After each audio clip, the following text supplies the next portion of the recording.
Olá, telespectador da TVA, começamos mais uma edição do Fala Deputado, o programa que traz até você, eleitor catarinense, as informações sobre como atuam, como são as atividades dos deputados que integram a Assembleia Legislativa de Santa Catarina. Nosso convidado hoje é o deputado Luiz Fernando Vampiro, do MDB, que vai conversar com a gente, com o telespectador da TVA. Deputado, obrigado pela presença. Eu que agradeço o convite e a disposição.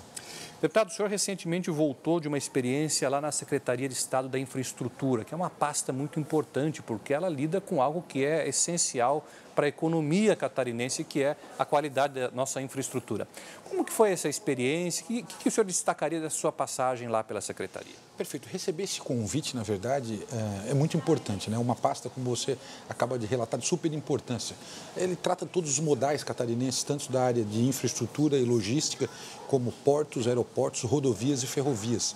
E, na verdade, nós temos uma demanda muito grande em Santa Catarina. Ele é um estado eminentemente pequeno, 1,1% do território nacional, mas ele tem uma produtividade muito intensa e, a partir desse momento, ele também tem as vias de escoamento, né? E nós somos um estado, a exemplo disso, e começo a falar de um fato super importante que passamos à Secretaria, dos portos. Nós, apesar de termos um estado, como eu falei, muito pequeno, nós temos 5 portos em operação, mais um com Porto Pesqueiro de Laguna, então são 6 portos em Santa Catarina. E a partir desse momento, nós temos também problemas eminentemente aos portos. E eu poderia relatar uma obra super importante que está em curso, na verdade, em fase finalística, e ela é fundamental para uma região não só pontual no Alto Vale, como poderíamos chamar do Itajaí, mas ela é crucial e super importante para todo o estado de Santa Catarina em virtude do escoamento da nossa riqueza, que é feita predominantemente por este porto ou por este rio Itajaí. Então, a bacia de evolução e a abertura da boca do canal, um investimento mais de 125 milhões do governo de Santa Catarina, que está em ritmo totalmente acelerado. Nós poderíamos falar também do porto de Imbituba, com essa fusão, obviamente, da empresa criando a SCPAR, com uma dinâmica muito interessante, não só na operação portuária, mas também do novo acesso norte, que é o escoamento de toda a produção, que não está inaugurada ainda, mas a obra já está pronta, sendo utilizada pelos caminhões, mas principalmente também pelos usuários que vão até a cidade de Imbituba, que é um piso totalmente cimentício, com uma nova formulação, no investimento tripartite entre o município, o porto de Imbituba e também o estado de Santa Catarina. E poderia falar, obviamente, em outros projetos, mas poderíamos também ir na linha dos aeroportos. Aeroportos que são super sensíveis à dinâmica econômica de um estado. E aí teve uma determinação da Secretaria de Infraestrutura, através da sua gerência, para que nós pudéssemos vocacionar os aeroportos. Acho que isso é de suma importância. Foi construído um aeroporto sul em Jaguaruna, está sendo construído, e agora nós já fizemos o convênio com a Infraero, está em fase de habilitação, que é o aeroporto regional Serra, que é em Otacílio Costa.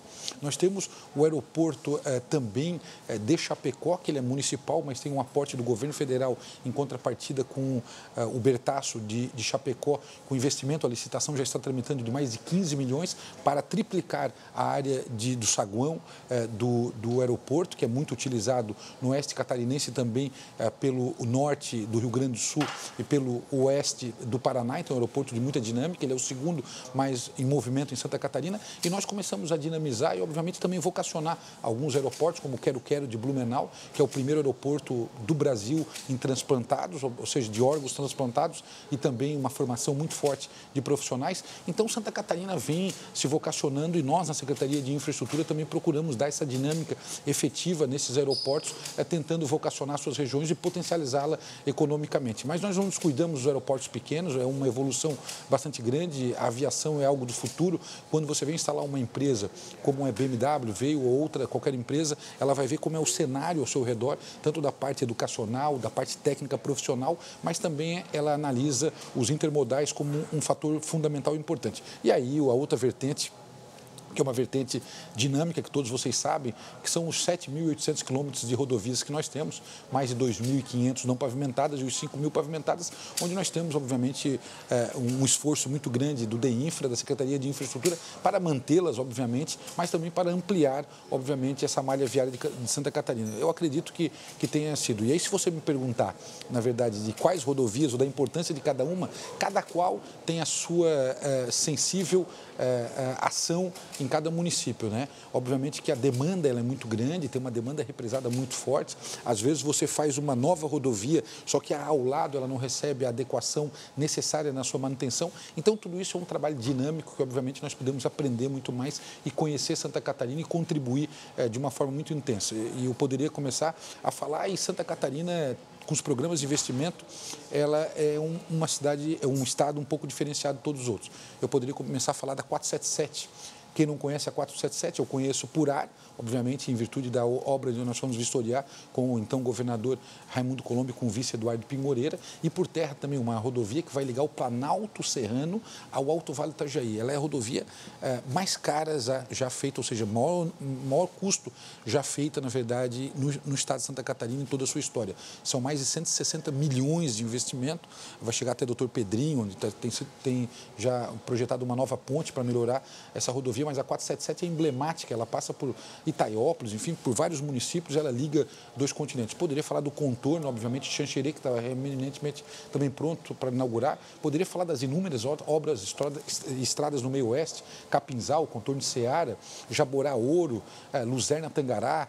Enfim, poderia falar inúmeras obras, poderia vir aqui, obviamente, falar também no sul de Santa Catarina sobre a Via Rápida, uma obra que foi inaugurada de mais de 100 milhões de reais, ligando a cidade de Criciúma, a região carbonífera, a BR-101, em menos de 10 minutos, com segurança viária. Poderíamos falar no Farol de Santa Marta, uma obra totalmente turística, pequena, 2 quilômetros, mas deu um outro sentido para esta comunidade. Poderia falar das revitalizações, do projeto da Serra do Rio do Rastro, que nós temos de 20 milhões no Ministério da Integração, não só recuperá-la totalmente, mas também fazermos a segurança das encostas através de uma tecnologia totalmente diferente. E eu poderia falar de rodovias, em virtude porque poderia falar, porque este governo tem, obviamente, na infraestrutura rodoviária um grande potencial de crescimento, e é por isso que no ano de 2017, no final do ano, nós fomos considerados o segundo estado do Brasil em área de infraestrutura, contando todos esses investimentos. Então, foi uma experiência bastante rica. A gente pôde, e eu poderia falar, obviamente, de obras menores, mas tão importantes quanto,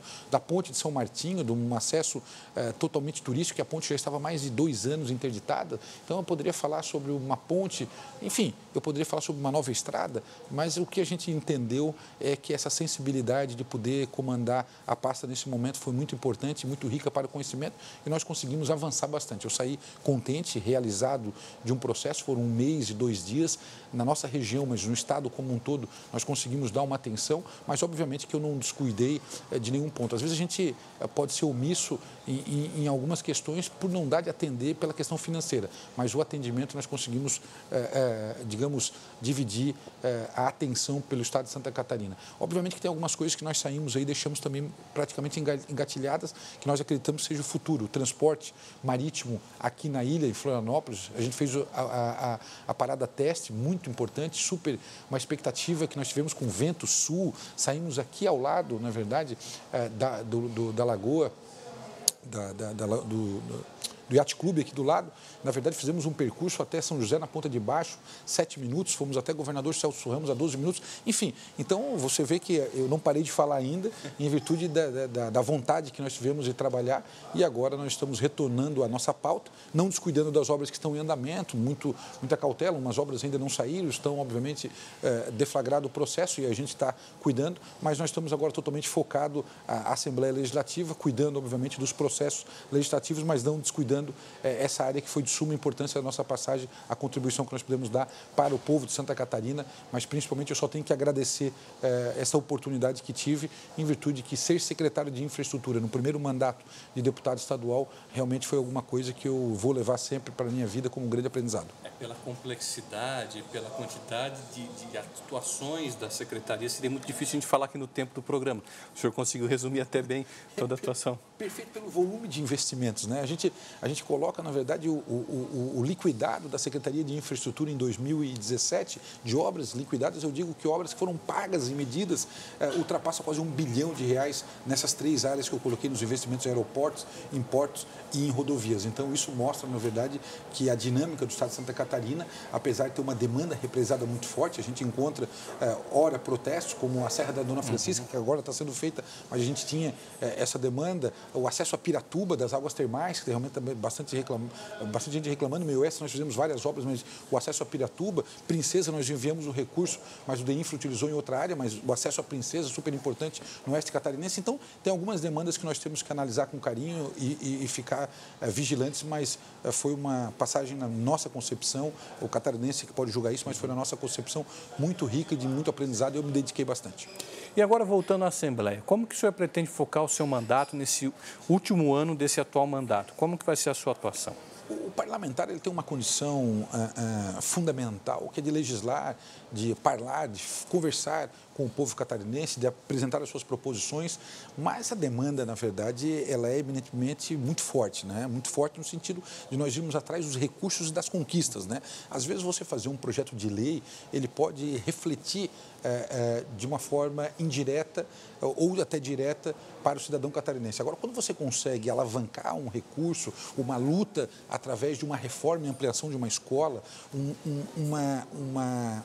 uma construção de uma UTI ou de um serviço novo para uma comunidade, não há dúvida nenhuma que isso resulta em muito, digamos, nós ficamos melhor atendidos psicologicamente, mas principalmente internamente como o serviço. Então, nós estamos dividindo em duas questões. A questão parlamentar, onde temos apresentado projetos de lei, mas nós temos áreas sensíveis que estamos buscando. Eu poderia falar, na verdade, na área da saúde, a UTI do São Donato é uma reivindicação muito antiga, que o convênio foi assinado pelo governador Eduardo Pinho Moreira e pelo secretário Acelo Casagrande, coisa que nós tínhamos já construído nesse sentido, a melhoria, obviamente, dos serviços e a vocação dos hospitais, os mutirões que têm sido feitos na região, vocacionando o hospital, porque muito se falava em hospital. Às vezes tem um hospital que ele reclama, pede muito dinheiro, bate a porta aqui, mas os seus 60 leitos, ele tem 22 leitos, ou 19 leitos, ou até alguns 6 a 10 leitos, a média de ocupação durante todo o mês. Então, na verdade, obviamente, você tem um passivo. A partir do momento que o Estado direciona, na verdade, ações específicas de mutirões para lá, vocacionando, vai ser só cirurgia de catarata nesse hospital, você fica mais especializado, tem mais agilidade e não precisa, obviamente, vir do oeste catarinense, vir do sul, do norte, para a capital fazer esses atendimentos. Então, essa forma também de trabalhar, de ajudar nesse quesito, de trazer recursos, não só de implantação, mas também de melhoria dos hospitais, como Nossa Senhora da Conceição em Tubarão, que recebeu recurso apertado também, um recurso forte agora nesse sentido, o Hospital Regional de Araranguá, que melhora o seu atendimento, e tantos outros. E nós também não podemos nos cuidar das escolas. As escolas estaduais, principalmente, nós temos recebido muita demanda de reformas e de ampliações e principalmente de manutenção de escolas estaduais na nossa região. Temos feito isso com muito trabalho, muito afinco.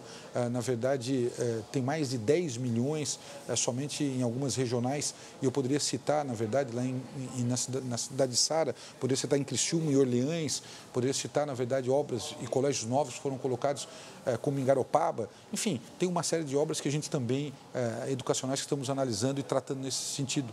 E por aí vai, através das conquistas, da segurança, vindo para cá, clamando, obviamente, foi o SAER para o sul de Santa Catarina, mas trazendo as lideranças para cá, conversar com a Secretaria de Segurança Pública, com o secretário, com o comandante da Polícia Militar, sempre procurando aprimorar e melhorar os serviços públicos da nossa região sul de Santa Catarina. Essa é uma bandeira que nós temos focado e trabalhado muito.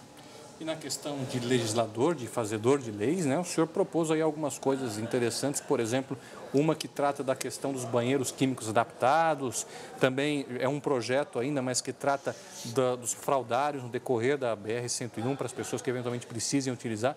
Essa função também é muito importante, né, deputado? Perfeito. Tem alguns, eu acabei de colocar que tinha alguns projetos de lei que não atendiam diretamente a população, eram mais de uma maneira indireta. Agora, tem alguns projetos de lei que imediatamente, a partir da sua aplicação, ou seja, com a promulgação do Poder Executivo em lei, ela se torna, obviamente, muito, digamos, acessível e diretamente relacionada ao cidadão. Eu vou contar um episódio muito breve. Um vereador de Garopaba, o Dedel, ele é paraplégico num acidente que teve de automóvel, e ele sempre falava para mim que ia em algum tipo de festividade, mas não se sentia bem pela dificuldade de utilizar o banheiro para urinar. E aí ele falou que num evento, sempre quando ia, quando ficava com vontade de ir no banheiro, ele tinha que se deslocar para a sua residência em virtude da dificuldade da sua locomoção para tal.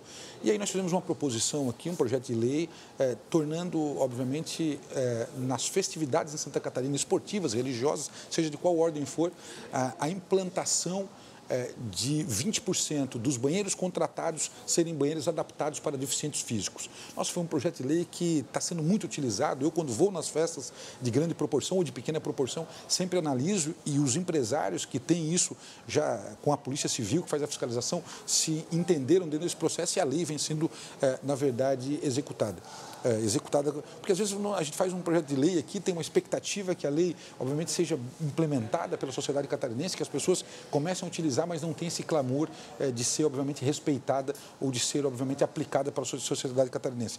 Outra questão que você acaba de colocar é um projeto de lei que eu entendo de suma importância, que são para os fraudários ao longo da BR-101. E vou dizer, eu parei nessas indas e vindas, e o parlamentar ele fica muito na estrada, e eu parei, tinha um casal fazendo alguns procedimentos num bebê, e aí eu olhei no carro, parei, a gente que tem filhos, aí parei e tal, e aí eu perguntei, não, está com uma sonda aqui e tal, ele está vindo de um procedimento aqui em Florianópolis, estava voltando lá para o extremo sul de Santa Catarina, acho que era Passo de Torres, e que aí não tem fraudário, não tem lugar, pode pegar alguma coisa e tal, e aí a gente faz aqui no carro. Ao longo da BR, pelo menos, nesses postos, poderiam ter, na verdade, um pouco mais adaptado para ter um obrigatório isso aqui para a criança, não só para o bebê fazer, mas principalmente a ideia está tramitando aqui na casa, que eu acho de suma importância e fundamental. Eu fiz outro projeto de lei, que também já virou lei, na verdade, que muitas pessoas, alguns questionaram e outros, na verdade, me elogiaram. Os menores, ele tem o ECA, o Estatuto da Criança e do Adolescente, que baliza, obviamente, toda a publicidade que você pode ter do bebê, onde pode aparecer a foto, alguma coisa nesse sentido. Mas tem pessoas que não têm filhos. Tem pessoas que têm no seu cão, na verdade, o seu filho, que tem no seu cão, na verdade, o seu amigo ou o seu irmão. E a partir desse momento foi relatado que a proliferação das pet shops estavam de uma maneira muito intensa. E também fui instado a apresentar um projeto de lei, na verdade, em virtude da tecnologia, que tudo hoje é filmado, as câmeras de segurança estão aí, obviamente, para todos verem e constatarem e também comprovarem, mas que qualquer tipo de estabelecimento comercial tem câmera de segurança para vigiar, na verdade, o seu estabelecimento com alarme.